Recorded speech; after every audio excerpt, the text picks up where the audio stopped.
Assalamu alaikum wa rahmatullahi wa barakatuh. Alhamdulillah wa salatu wa salamu ala rasulillah. May Allah subhanahu wa ta'ala accept from us our qiyam, our siyam, our fasting, our prayer, our dua. Ameen. As was mentioned, brothers and sisters, please donate generously. Again, every sadaqah that you give, like the Prophet ﷺ said, that sadaqah and charity extinguishes our sins like water extinguishes fire. May Allah subhanahu wa ta'ala extinguish our sins. I just wanted to give a short reminder to myself and to all of you.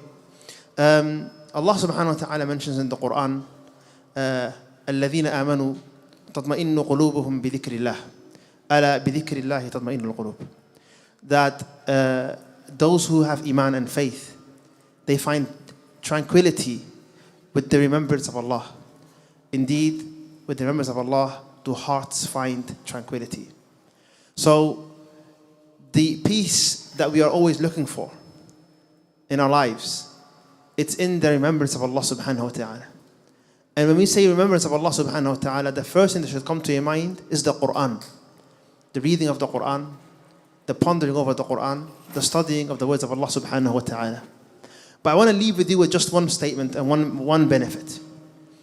If there was ever a statement of dhikr that should be a big part of your life, that you should always say, that you should say every single day, and a day should not go by without you saying the statement, it would be La ilaha illallah. There's a narration with Prophet Musa alayhi salatu wassalam, and he is the Kalim of Allah, the one who would speak to Allah directly. He asked, "Oh Allah, teach me a remembrance, teach me a dhikr that I can say." Now I want you to think about this. It's Prophet Musa alayhi salam speaking to Allah subhanahu wa ta'ala. Musa is saying, "Oh Allah, give me a remembrance that I can say, a dhikr that I can say, that of course will get me closer to you, get me more ajr and more reward."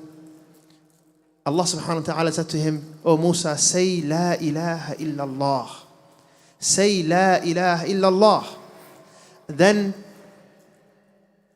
Prophet Musa said, "Ya Allah, kullu ibadik yaquluna hadha." All of your worshippers, all of your servants are saying this. It's not unique. Allah replied to him, "There is nothing greater than this statement. There is nothing greater than La ilaha illallah. It is why we exist. We were created because of La ilaha illallah. It means none has the right to be worshipped except Allah subhanahu wa ta'ala. Whoever's last words are La ilaha illallah will enter Jannah. Man qala la ilaha, man kana akhiru kalami la ilaha illallah dakhala al-Jannah." The Prophet ﷺ, "Man qala la ilaha illallah mukhlisan min qalbihi dakhala al-Jannah." Whoever says La ilaha illallah truthfully from his heart will enter paradise. This is a beautiful statement.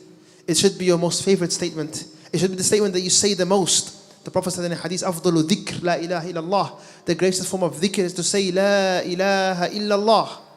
So my brothers and sisters, I want to remind myself and all of you, live by this statement, by worshipping Allah alone. Love this statement by mentioning it often. Teach it to your children. Say it all the time. Do not let a day go by without you declaring that the only one worthy, the only one deserving of our worship, our devotion, our dedication, our time is our Creator, Allah subhanahu wa ta'ala. La ilaha illallah. The chapter that we're going to inshallah ta'ala be covering after witr today is where this ayah is in. Ala bidhikrillahi tatma'innu qulub. Indeed, with the remembrance of Allah, do hearts find tranquility. And the greatest remembrance of Allah subhanahu wa ta'ala is to say that He's the only one worthy of our worship. Barakallahu feekum.